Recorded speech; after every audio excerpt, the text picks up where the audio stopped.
Your turn. Thanks, Mr. Well, let me stick with you, Commissioner Danley. I mean, we've just heard about the potential for catastrophic problems with the grid. You mentioned it, as did Commissioner Christie. In your opening statement, you said, as an engineering matter, there is no substitute for reliable, dispatchable generation.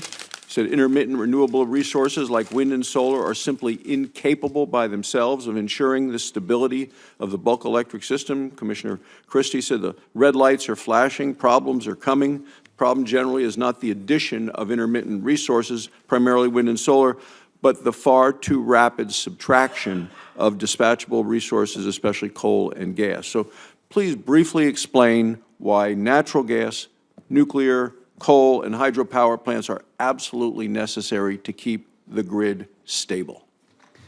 Senator, when you are trying to run an electric system stably, there are certain attributes, and I'm not going to get into VARs and all the complexities of the engineering to keep it brief, but there are basic attributes that large generators that have large spinning mass have. When you, as I just alluded, you have to produce the electricity at the same time it's consumed. When the load changes, the frequency and the voltage change, and the large spinning mass of bigger generators, not intermittents, allow the system to ride through more stably than if you were relying wholly on inverter-based resources like wind and solar. So it's the basic inherent attributes of those assets. So, Commissioner Christie, President Biden's determined to electrify everything, in my opinion, no matter what the cost, no matter what the consequences are on the American people. What do you think the cost and consequences are going to be of forced electrification on President Biden's timeline?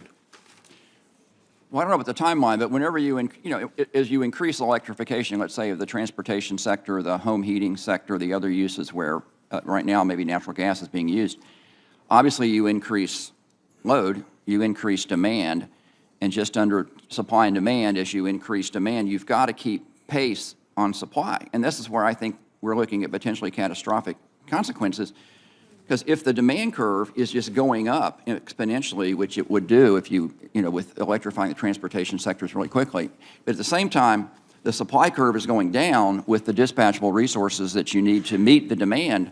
Again, the arithmetic doesn't work. And that's what the PJM situation is really showing, is that when you look at all the gigawatts of resources, dispatchable resources that are going to be prematurely retiring, at the same time load is going up, the numbers just don't balance.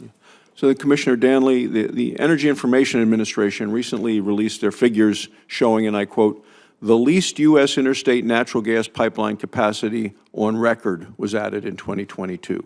So in your view, how did the Commission's decisions in 2021, 2022 contribute to this failure? The Commission bears virtually all the responsibility for this. We are absolutely the ones who caused this. I hate to say I told you so, but a year ago we had a hearing on some of the decisions that FERC had made and the promulgations of the Commission.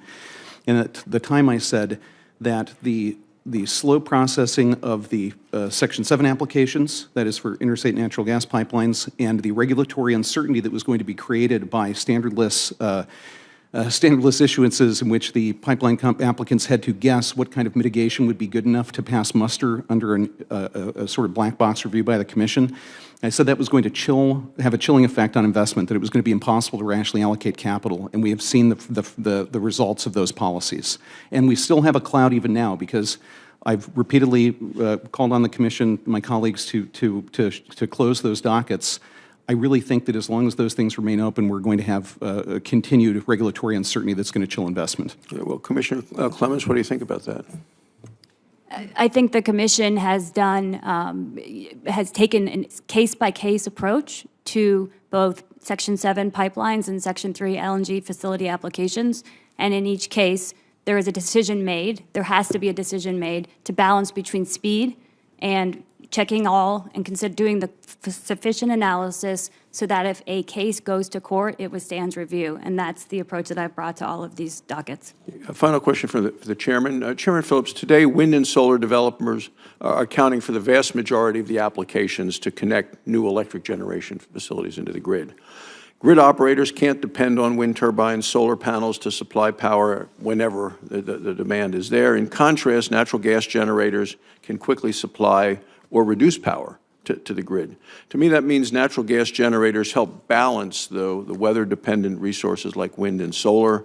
Natural gas provides the backup support that wind and solar need. So is it fair to say that delaying necessary natural gas pipelines and infrastructure undermines efforts to allow the additional wind and solar facilities to be connected to the grid? Yes, Senator, I believe that's absolutely true. My colleagues have talked about it already a little bit. Actually, the North American Electric Reliability Corporation, they've warned us that we're already seeing potential impacts to reliability on the grid. I think it's also important that as chairman, we're clear that we are resource neutral. We want to advance and open the markets to all resources. And so transmission reform is another important factor when it comes to the question. Thanks, Mr. Chairman. Thank you.